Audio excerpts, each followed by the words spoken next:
ამჯერად სლაიდზე ვხედავთ მთლიანი დანახარჯებს, ის მათემატიკურ ასახვას, ვხედავთ აღნიშნებს და მათემატიკურ ამსახველ განტოლებას. მთლიანი დანახარჯები უდრის მთლიანი მუდმივ დანახარჯებს, დამატებული მთლიანი ცვალებადი დანახარჯები. ახლა ვისაუბროთ დანახარჯების სხვა კატეგორიაზე, რომელსაც წარმოადგენს საშუალო და ზღვრული დანახარჯები. როგორც ხედავთ, საშუალო დანახარჯებში გვაქვს შემდეგი კატეგორია, ეს არის საშუალო მთლიანი დანახარჯი, რომელიც წარმოადგენს მთლიანი დანახარჯის განაყოფს პროდუქციის რაოდენობაზე, საშუალო მუდმივი დანახარჯი, რომელიც წარმოადგენს მუდმივი დანახარჯის განაყოფს პროდუქციის რაოდენობაზე, საშუალო ცვალებადი დანახარჯი, რომელიც წარმოადგენს ცვალებადი დანახარჯის განაყოფს პროდუქციის რაოდენობაზე. ისევ მათემატიკური ასახვა განტოლებისა მთლიანი საშუალო დანახარჯი წარმოადგენს საშუალო მუდმივ დანახარჯებს, დამატებული საშუალო ცვალებადი დანახარჯები.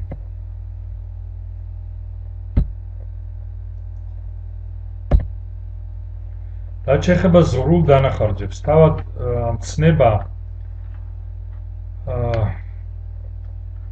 გადმოგვცემ შინაარსს აი ამ ტერმინისას, კერძოდ ზღვრული დანახარჯი წარმოადგენს მთლიანი დანახარჯის ნამაცს, რომელიც დამატებითი ერთეულის წარმოების შედეგს წარმოადგენს. მათემატიკური გამოსათვლელი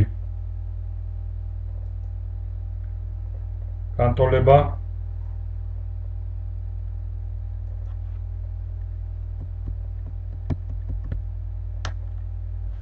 ანუ ზღვრული დანახარჯი უდრის მთლიანი დანახარჯის ცვლილება გაყოფილი საქონლის რაოდენობის ცვლილებაზე.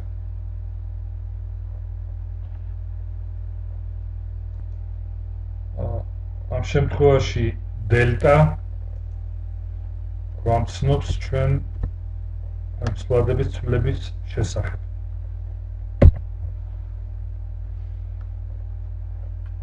თავად ზღვრული დანახარჯი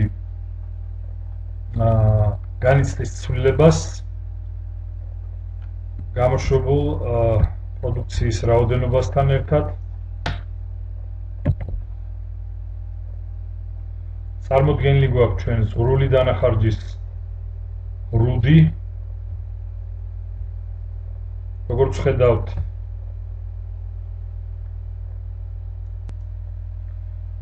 დანახარჯები იზრდება წარმოებული პროდუქციის რაოდენობასთან ერთად. ეს ტენდენციაა გამოსახული ამჯერად გრაფიკზე, რომელიც ზღვრული დანახარჯის რუდს წარმოგვიდგენს.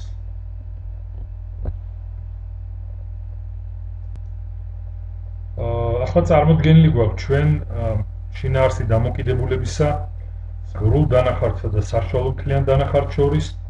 როგორც ხედავთ, იმ შემთხვევაში, როდესაც ზღვრული დანახარჯი ნაკლებია საშუალო დანახარჯზე, ასეთ ვითარებაში საშუალო მთლიანი დანახარჯი მცირდება. ხოლო იმ შემთხვევაში, თუ ზღვრული დანახარჯი აღემატება საშუალო დანახარჯს, მაშინ საშუალო მთლიანი დანახარჯი ზრდას განიცდის.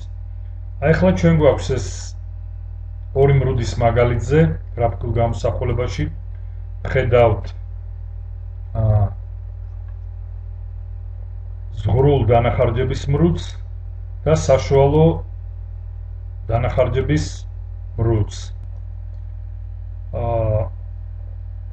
ანუ პირველ შემთხვევაში ადგილი აქვს სრული დანახარჯის ნაკლებობას საშუალო მთლიან დანახარჯებთან, ხოლო მეორე შემთხვევაში, როგორც ხედავთ, სრული დანახარჯები აღემატება მთლიან საშუალო დანახარჯებს. ხოლო ეს წერტილი წარმოადგენს ამ მრუდების გადაკვეთის წერტილს და პრაქტიკულად ეს არის ოპტიმალური წერტილი.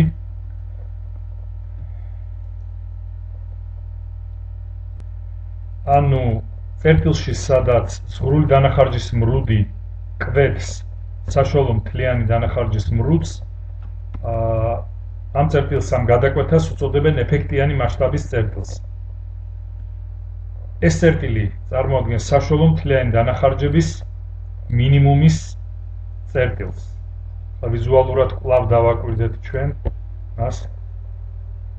აი, პრაქტიკულად როგორც ხედავთ, გადაკვეთის წერტილი წარმოადგენს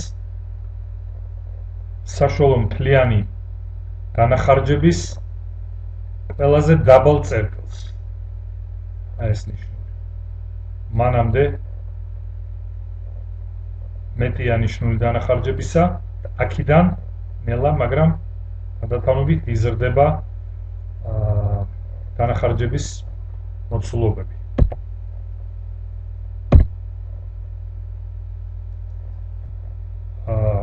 ამგვარად დანახარჯების მრუდები ხასიათდებიან შემდეგი მნიშვნელოვანი თვისებებით. სრული დანახარჯი საბოლოო პროდუქციის რაოდენობასთან ერთად იზრდება. საშუალო მთლიანი დანახარჯის მრუდს U-ს ფორმა აქვს. სრული დანახარჯის მრუდი საშუალო მთლიანი დანახარჯის მრუდს საშუალო მთლიანი დანახარჯის მინიმუმის წერტილში ვკვეთს. ჩვენ ეს შემთხვევა ვნახეთ და დავიმახსოვრეთ წარმოდგენილ ნამდვილ ნახაზზე. ეს არის ამ შემთხვევაში ნახაზზე წარმოდგენილი გვაქვს ყველა ის ფორმა, რომელიც დანახარჯების მრუდებს ახასიათებს. ანუ უკვე ჩვენთვის ნაცნობი ფორმა, დავიწყოთ აქედან, მრუდის ფორმა ეს გახლავთ სრული დანახარჯები. მეორე ეს გახლდათ მთლიანი საშუალო დანახარჯები და ჩვენ გვახსოვს ვისაუბრეთ გადაკვეთის წერტილზე, რომელიც ყველაზე ეფექტური დონეა. საშუალო ცვალებადი დანახარჯების მრუდი და დაგვრჩა მეოთხე საშუალო მუდმივი, ანუ ფიქსირებული დანახარჯების მრუდი. აი ეს გახლავთ ტიპიური მრუდები, რომლებიც წარმოადგენენ გრაფიკულ ასახვას დანახარჯების პროცესებისა. უნდა აღვნიშნოთ იმის თავაზე, რომ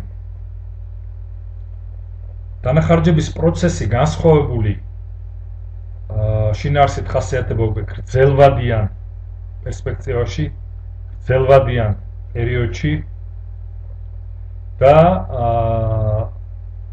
მრავალი ფირმისათვის მთლიანი დანახარჯების დაყოფა მუდმივ და ცვალებად დანახარჯებად დამოკიდებულია იმაზე, თუ რა დროით პერსპექტივას განვიხილავთ. არის ეს მოკლევადიანი თუ გრძელვადიანი. მოკლევადიანის შემთხვევაში გარკვეული დანახარჯები მუდმივია, რაც საბოლოოდ გრძელვადიან პერიოდში მუდმივი დანახარჯების ცვლილებას გვაძლევს.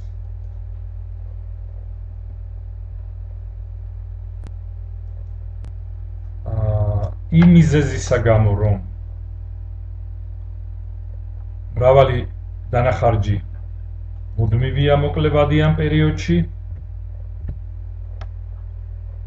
მაგრამ გრძელვადიან პერიოდში, როგორც თქვით, იგი ცვლილებას განიცდის. შესაბამისად, ფირმის გრძელვადიანი პერიოდის დანახარჯების მრუდები განსხვავდება მისი მოკლევადიანი პერიოდის დანახარჯების მრუდებისაგან. როგორც აღნიშნეთ, გრძელვადიან პერიოდში დანახარჯების მრუდი მნიშვნელოვან ცვლილებას განიცდის და ამ შემთხვევაში გვაქვს ჩვენ სამი შესაძლო სცენარი.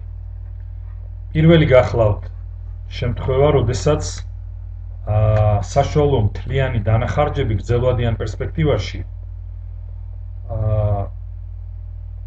შემცირებას განიცდის პროდუქციის რაოდენობის ზრდასთან ერთად. ანუ რაც უფრო გრძელვადიან პერიოდში მატულობს გამოშვებული პროდუქციის მოცულობა და საშუალო მთლიანი დანახარჯები მცირდება, ადგილი აქვს ეგრეთ წოდებულ მასშტაბის ეკონომიურობას.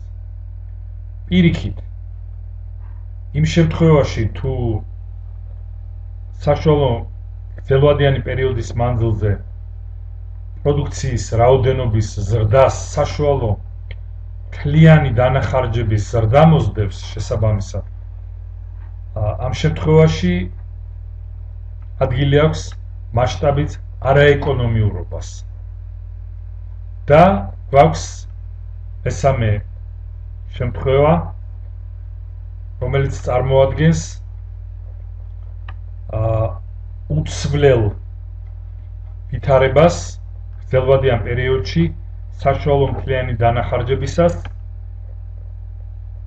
იმ შემთხვევაში, როდესაც იცვლება პროდუქციის მოცულობა, გამოშვებული პროდუქციის რაოდენობა. ორივე შემთხვევაში გრძელვადიან პერიოდში იზრდება თუ მცირდება პროდუქციის მოცულობა, საშუალო მთლიანი დანახარჯების დონე არის სტაბილური.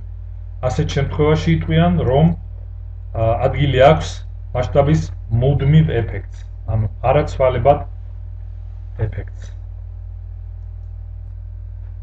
ამგვარად დღეს ჩვენ განვიხილეთ თემა, რომელიც როგორც ლექციის დასაწყისში მოგახსენეთ, შესაძლებელია შემოქმედებითი თვალსაზრისით ნაკლები ინტერესით ხასიათდებოდა, თუმცა როგორც გაცნობეთ, ეს არის აუცილებელი წინაპირობა იმისათვის, რათა ჩვენ შევძლოთ ადვილად გავიგოთ ის მექანიზმები, რაც ახასიათებს ფირმების ქცევას, გადაწყვეტილების მიღების მექანიზმს და დარგის ორგანიზებას, დარგის ჩამოყალიბებას, რასაც ვაპირებთ მომდევნო ლექციებზე.